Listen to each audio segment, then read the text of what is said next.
Thank you for joining us, spending some time with us to talk about compliance and security of data, specifically around ITAR data, but we can also delve into some related topics as well. We do have an expert crew here today. So I'm Vince Petrecca with PreVeil.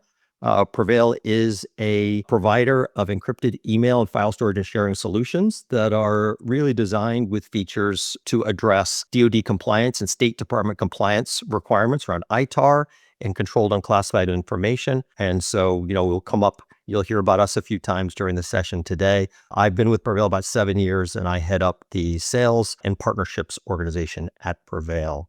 John, you want to introduce yourself? Good afternoon, everybody. My name is John Nolan. I'm the VP of Compliance for ISI Enterprises. I've been with ISI for 5 years, and ISI is a MSP with a specific focus in the DIB. We only serve DIB customers, DIB contractors, and we also have a key focus on CMMC. The MSP function of our business was built CMMC focused. Looking forward to today's discussion.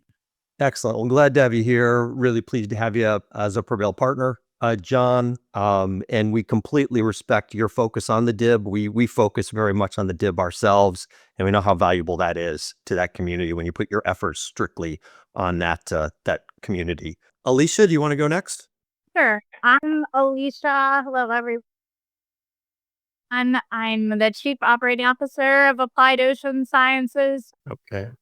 Thanks, Alicia. I'm not sure, maybe you've got a connection issue, but we got just enough, I think, that you're the COO of Applied Ocean Sciences. And James, go ahead. I'm James Murray. I work with Alicia. I'm the Chief Information Officer at Applied Ocean Sciences. Very good. Very good. Really appreciate Applied Ocean Sciences. James, you and Alicia joining us today. Thank you for being a PreVeil customer, specifically to address ITAR. We obviously have many of those. PreVeil has over 1,600 defense industrial-based customers. I'd say, gosh, at least 1,000 of those, I think, are using us for management of ITAR in one form or another.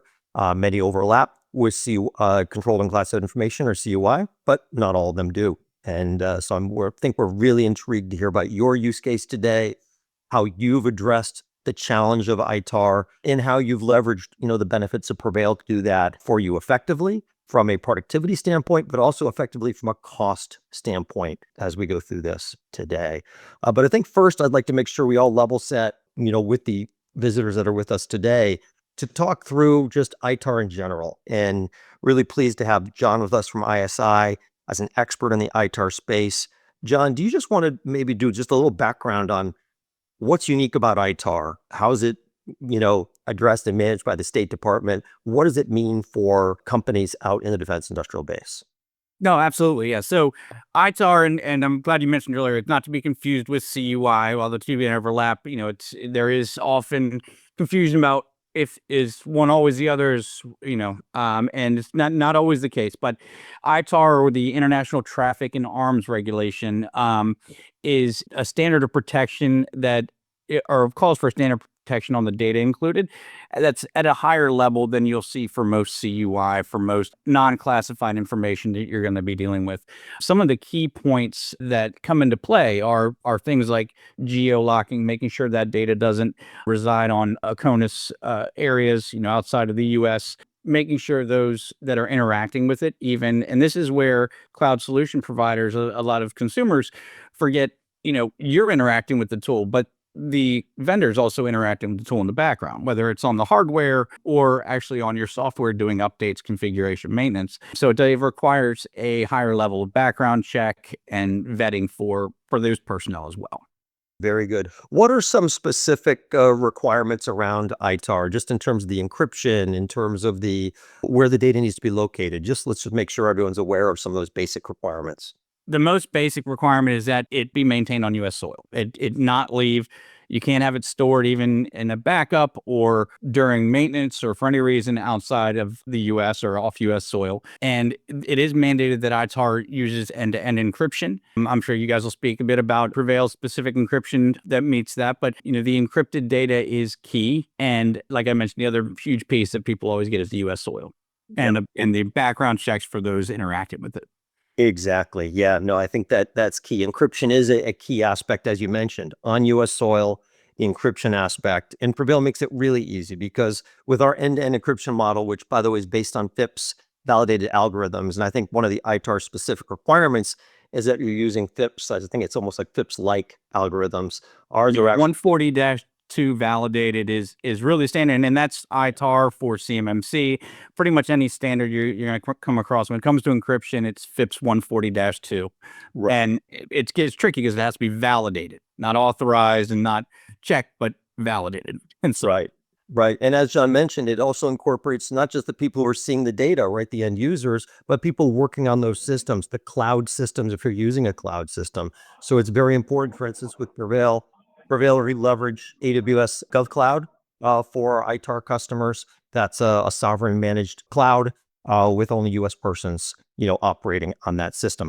Of course, with PreVeil's encryption model, even those individuals would never be able to see any of that content because we do protect things with end-to-end encryption. But anyway, we are covering all the bases as it relates to the State Department ITAR requirements. Okay, very good. Great. Yeah, I wanted to turn to Applied Ocean Sciences. Please introduce yourselves to the audience here, who you are, how you're involved with ITAR content, your specific use case. I think that's going to be very important for as we go through the next half hour or so. Yes, great. My name is Elisa. I am the COO for Applied Ocean Sciences, so I'm broadly responsible for the business operations of the company. And just to paint a little picture of who AOS is, we are a 20-person company and mostly a team of scientists and engineers that are working to address some of the hardest problems facing the ocean today. We do a lot of work for Department of Defense. That's kind of the core of what we do, but we also serve a lot of other customers, including the National Science Foundation, NOAA, conservationist groups, and universities. And we are an entirely remote company. So as we think about IT needs as a company, that's something that is a big factor for us, is we don't have a central office. We're spread across 8 different states across the U.S. And we, I would say, typically have between 15 to 25 projects that we're running at any given time. And at the time that we first partnered with both ISI and PreVeil, 10% of our projects were ITAR restricted. So we knew that we needed a solution that would help us to stay into compliance for our ITAR projects. But we also wanted to make sure that we weren't trying to apply that solution to all of our projects, because we wanted something that would allow the flexibility and the collaborative nature that we have in some of our current tools to use. So that's kind of what led us to the PreVeil and ISI solution. Yeah. So you find you're kind of using PreVeil as a vault for your ITAR, would you say, like a secure enclave to keep it out of your course of business? Exactly. That's a perfect use case for that. And we find whether it's ITAR or CUI, as we were discussing before, CMMC related CUI, that enclave method, the ability to separate that from the non-sensitive work you're doing every day, allows you to control it much more manageable fashion. James, do you want to add anything about the background or maybe get into the use case a bit? Yeah. So as Alicia said, we are a completely remote company, which I think is key. Of when we made the decision to go with PreVeil, it is extremely easy to use and easy to collaborate. I think that word collaborate has come up a couple of times. So, we have people in California and DC and Connecticut that, we need to exchange ideas, we need to exchange data and other things. And we find that the PreVeil system is extremely easy to use. And like you guys said, it's compartmentalized. It keeps everything separate from our other works. And I just want to, this is going to be a little bit of a shout out to ISI and PreVeil. But, this stuff, we're scientists. This stuff is, sometimes we have questions that pop up. And it really is just an email to one of you guys that and we get these answers right away about what the right thing to do is. And that's another key factor in picking ISI and PreVeil to help us along with not having to be the experts in this stuff, but staying within the rules. Yeah. And having access to those teams whenever you need to, Right. I would think, right, as questions come up, you need have issues, maybe questions about compliance, et cetera. I know that we, with our team, we're always available to meet with our customers and support our partners. Tell me maybe a little bit of the background on sort of how you found out about PreVeil, what led you down that path specifically. Well, when this whole thing about CMMC came up a few years ago, all of us in the company said, we have no idea what's going on. We were lucky enough to meet somebody at ISI who laid out a roadmap for us when they were talking about ITAR. Now, and we didn't know anything. Well, we knew what ITAR was, but I think you guys are the ones that said it's actually run by a State Department, not by it's State Department regulated, not DoD. So, yeah, it's administered by the Department of State and the Directorate of Defense Trade Controls, or the DDTC. We could read all this if we wanted to, but ISI has really been the key to getting us CMMC compliant. And then when they were asking us about ITAR stuff, they suggested we go with GCC high, but the pricing structure and the rigidity of it didn't really appeal to us. So they had suggested PreVeil, and that was probably 8 months ago, and we've been extremely happy with it since then. That's great. So I'm going to pull John in a second to explain more kind of from his perspective how that all went down. But I do want to comment just on the remote employees item. And I do feel that this is a very strong point for the way PreVeil operates. So with PreVeil's end-to-end encryption, everything is encrypted at the device level, is not decrypted till it gets to the recipient's device. So whether someone's working in their home, while traveling in a hotel, wherever they are, as long as they're working off one of their authorized devices that's been authorized to handle this type of secure content, they can easily share that from wherever they are and be confident that they don't have to worry about that being attacked or breached in some way. So a nice plus, especially for a remote work environment like yours. John, yeah, I'd like to hear kind of from your perspective, what was the status of Advanced Ocean Services and Sciences, and where you came in and kind of looked at the options and ultimately decided that PreVeil was the right choice. Yeah, no, absolutely. So yeah, we were engaged with AOS's for a gap assessment remediation. We also function as their MSP. So the initial compliance review that we do for clients always ends up with a POAM. Generally, we've yet to have anybody come through perfect. So I'll let you guys know if that happens. In the POAMs, I'm sure everybody that's attending here has heard GCC or GCC High, Microsoft's Government Community Cloud. So that's for infrastructure, and when I'm talking about Active Directory and full infrastructure, that's one of the main places we'll point to with clients. However, when it comes to ITAR, that GCC level isn't enough, and you have to go to GCC high because it has those additional restrictions like what we were talking about earlier, or rather meets the restriction we were talking about earlier, and which seems like no problem, but there's some key differences in GCC high from GCC that either don't sit right, or just plain don't work for a lot of folks. Just off the top, their licensing is annual, so you have to pay everything up front for the year. It is slightly more expensive. It is much more restrictive.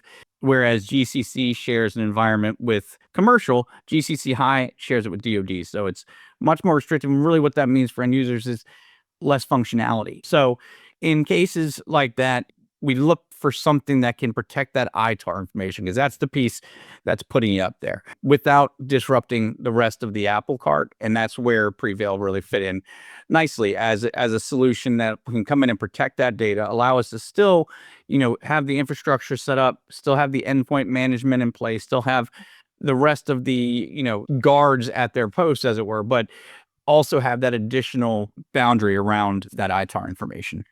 No, exactly. And I just wanted to reiterate that is that the Microsoft GCC, this is not Microsoft GCC High, which is in the fully government kind of DoD land, right? Is a kind of enhanced version, I would say, of the commercial space. It does not support ITAR.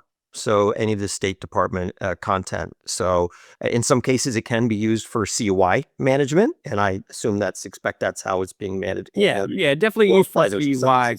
It's those additional regulations and restrictions that come into place with ITAR that GCC has a problem. So specifically to the people working on things in the background, over there. So it's not suited for handling ITAR information at the registry. And I would say we have a number of customers who've done exactly what you guys have done here. It's a very effective combination to be able to have your overall organization covered with some of the enhancements provided with Microsoft GCC versus commercial Office 365.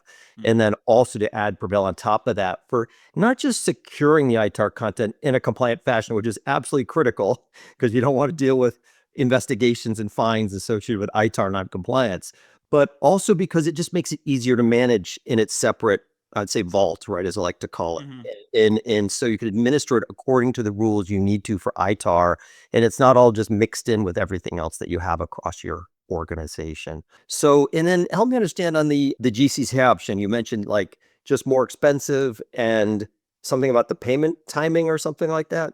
Well, the licensing itself, I mean, the licensing itself is a bit more expensive from commercial and GCC to GCI, but really the kicker for a lot of folks coming in is that it's annual.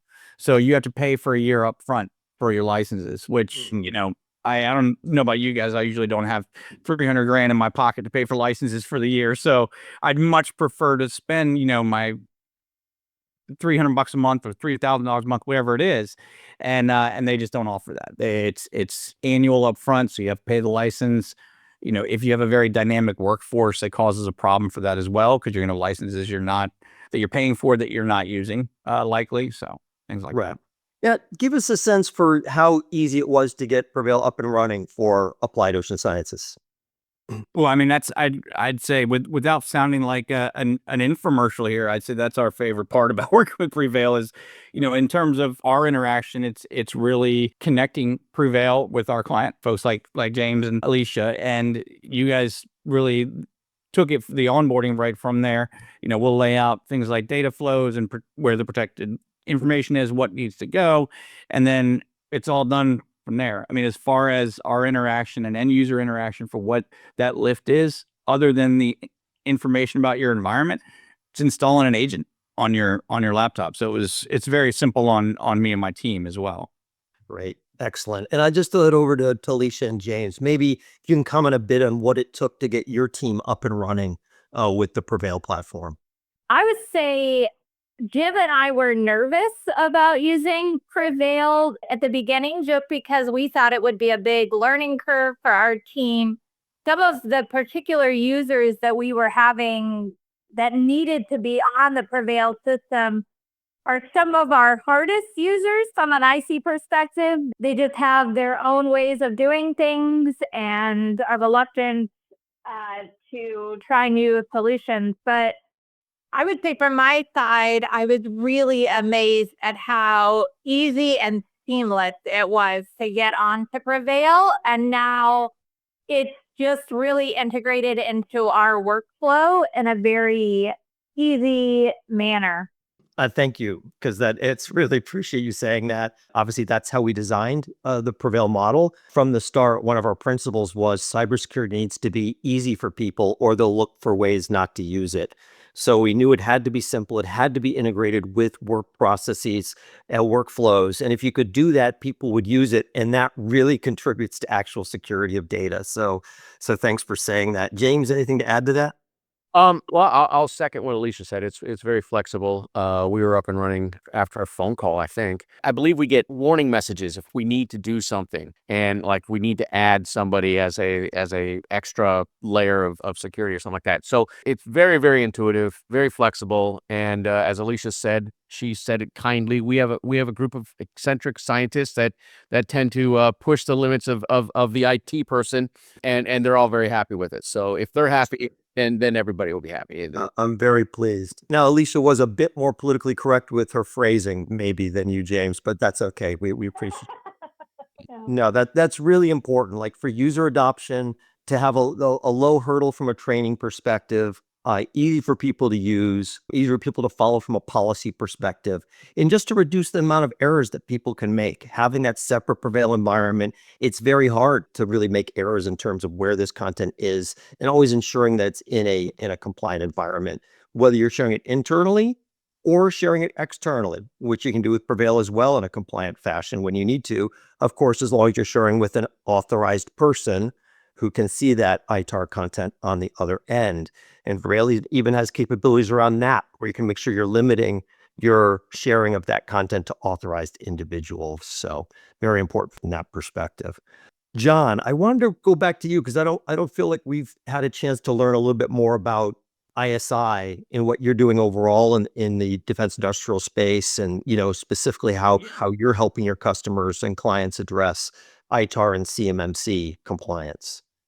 Yeah, well, like I mentioned, we're a DIB focused MSP, and really kind of what sets us apart is that we were created initially back in 2019 as kind of or this division of our company was created back in 2019 as kind of a response to CMMC. We saw that the need was going to be out there, and really what that means is that everything is purpose driven towards CMMC and compliance and DIB contractors in specific. So ITAR is one of those things that it's surprising. Like I feel like everybody's aware that if it's on their contracts, but not everybody's really aware of the additional protection that it requires and how it needs to be treated and things of that nature. We try to make sure that through education, technology, and documentation that we can outline those for our clients. As an MSP, we have a full CMMC compliant tool stack that we use. We actually just got our certificate of status as CMMC level 2 certified, passed audit back in mid-January. So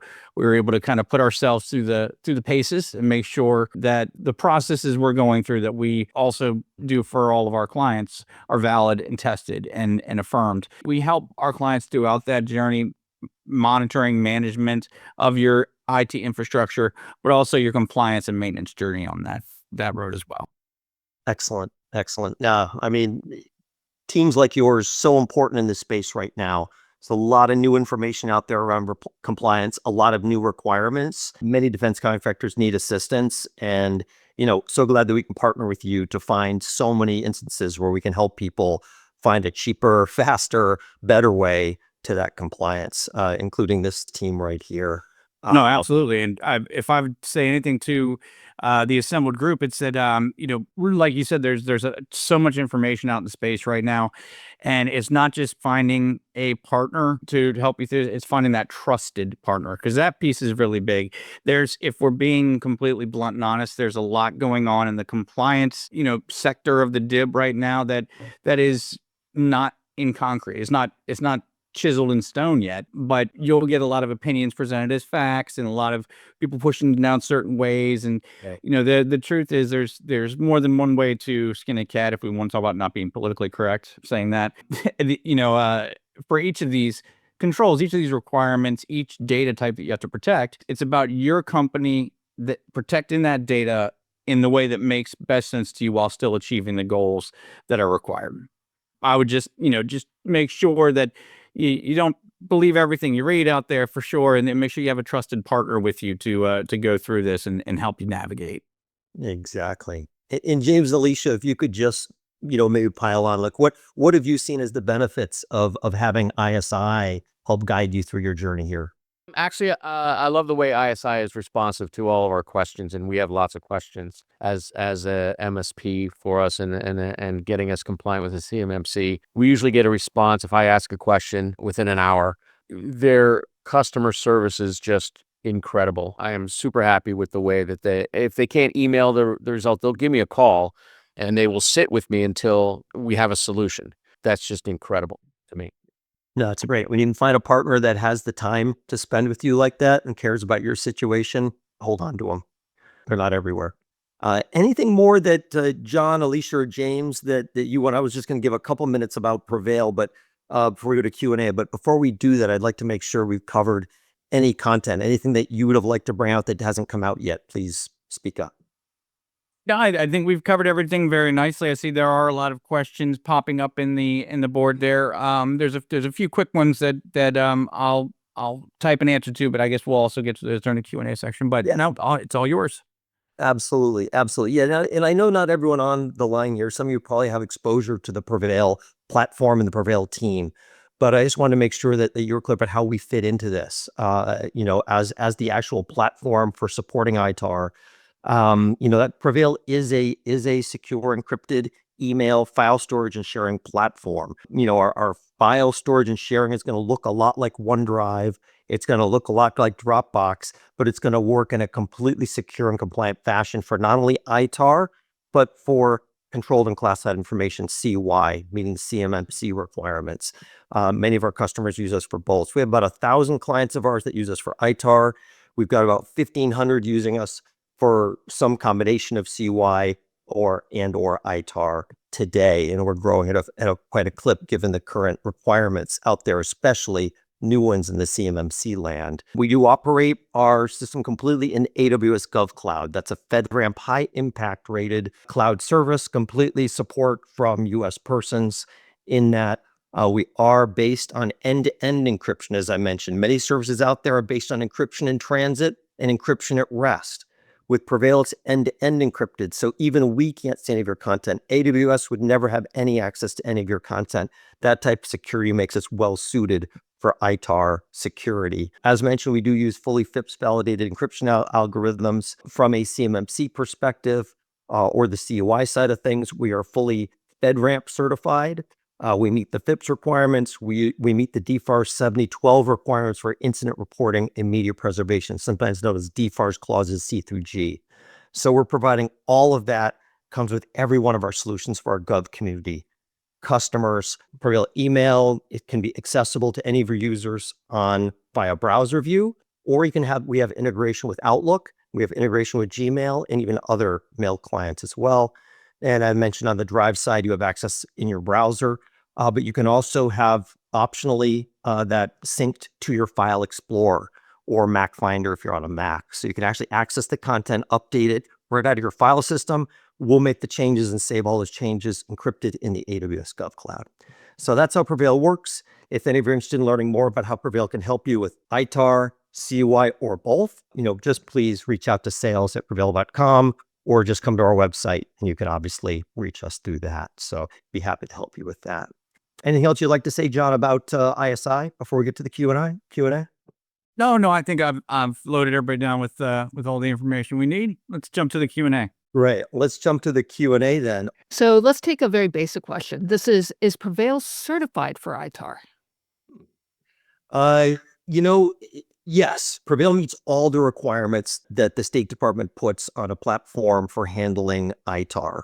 We've had many customers that have gone through compliance reviews with the DoD's DIBCAC audit team across ITAR and CUI handling, and we've always been successful with those. So not only do we meet the ITAR requirements, I went through that list just a minute ago as to what those technical requirements are, but we do on the CMMC side.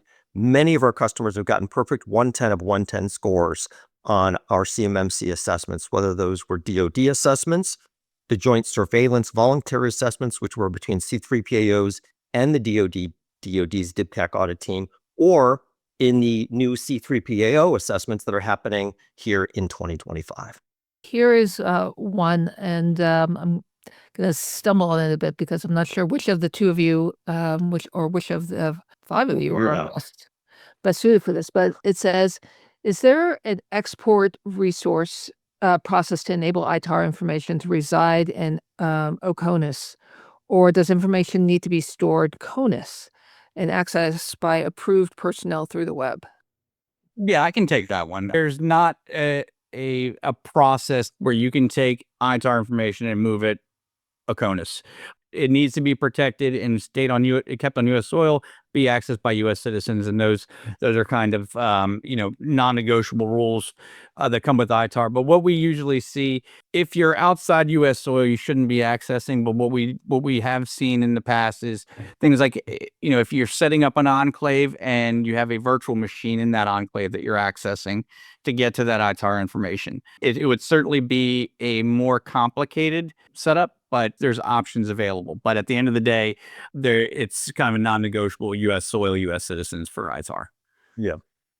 And we'd store that, for instance, with PreVeil. We store it in the AWS GovCloud.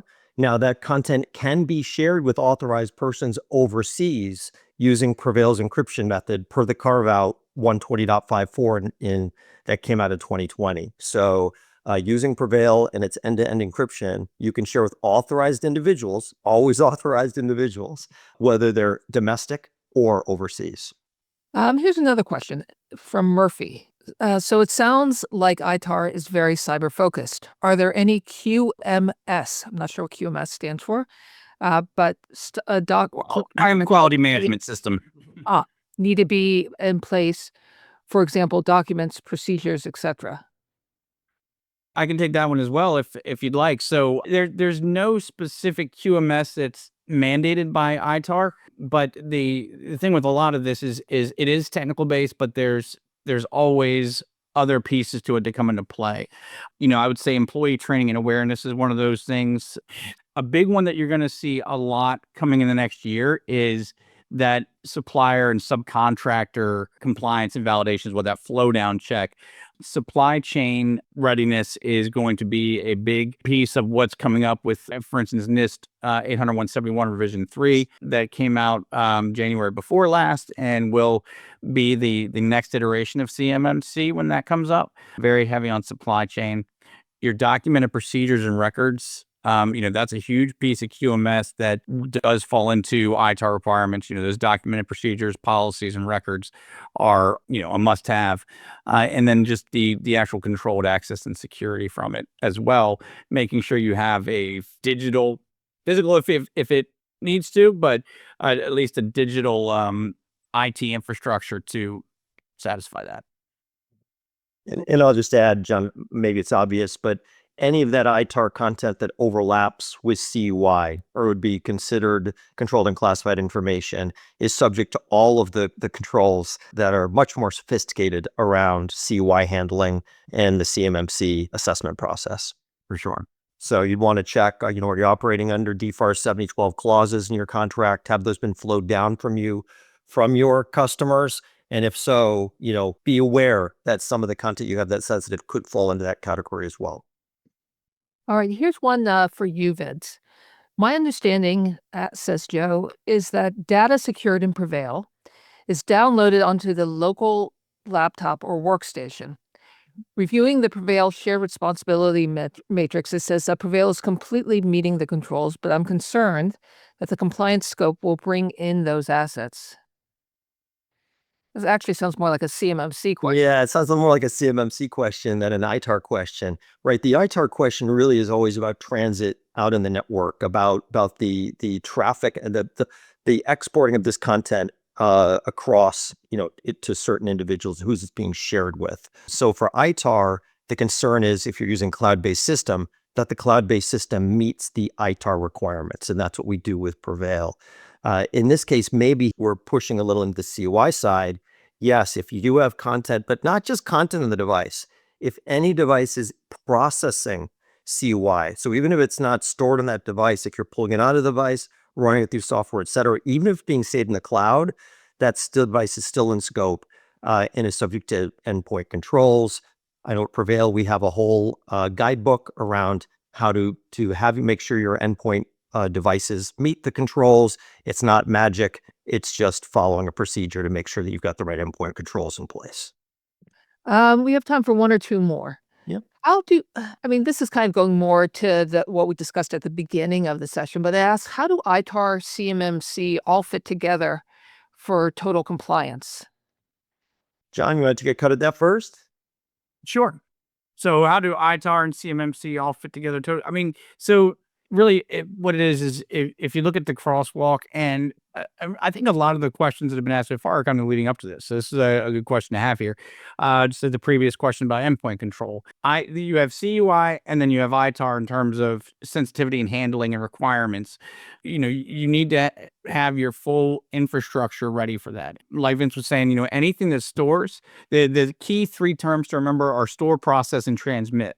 Anything that does one of those three things, stores, processes, or transmits CUI, is going to be considered in scope for any audit or assessment you have. So, being in scope means that the requirements are going to hit that device. So if it's a laptop, that data is being stored on, endpoint control, things like vulnerability scanning, antivirus, baseline configurations, all of those things need to be in place. So, I think with CUI, there's more of, obviously with CMMC, there's more of a structured audit process to it than there is ITAR, but the requirements of ITAR really do settle in nicely with CUI with just a few more things on top. Yeah. Let me ask a question. James, is your user group for your CMMC compliance scope the same as your ITAR, or do you have different user groups? We have different user groups. We have a much smaller subgroup that uses ITAR, but our whole company is involved with the CUI, CMMC stuff. Right, right. So again, with the differing rules between the two and the requirements, there's actually a benefit to having the separate PreVeil environment, is my read of this, correct? Absolutely. Yeah, 100%.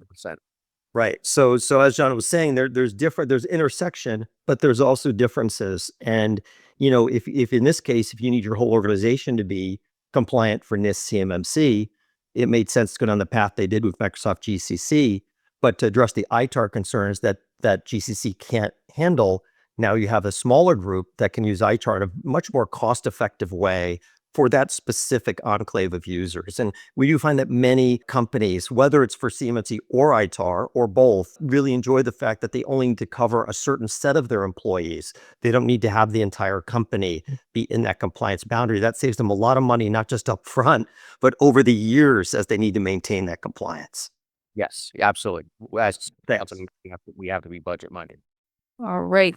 Vince, I think that kind of gets us to the end of our show. Why don't I just take a moment and share this final slide that just has contact information if you want to get in touch with either ISI or PreVeil. You can reach sales@preveil.com if you have any compliance questions, complianceinfo@preveil.com. And ISI can be found on the web at isidefense.com, or if you want to reach out to John, it's jnolan@dodsecurity.com. No, that's great. Thanks for sharing that orally. I mean, I do want to make sure we have a chance. I want to thank our participants here as well. John Nolan, thanks for your expertise, being a partner to companies in the DIB as we are. It's such important work. It's valuable. It gets me up every day for sure. James and Alicia, thanks so much. We're so happy to be working with Applied Ocean Sciences and the important work that you're doing and keeping all of that information protected the way it needs to be. So thanks for being there. Thank you guys. You guys are fantastic. And thanks to everyone that joined us today out in Zoom world. We're happy to have you and hope we can connect with you in the near future. Have a great day, everyone. Thank you, everyone. Bye-bye. Okay, bye.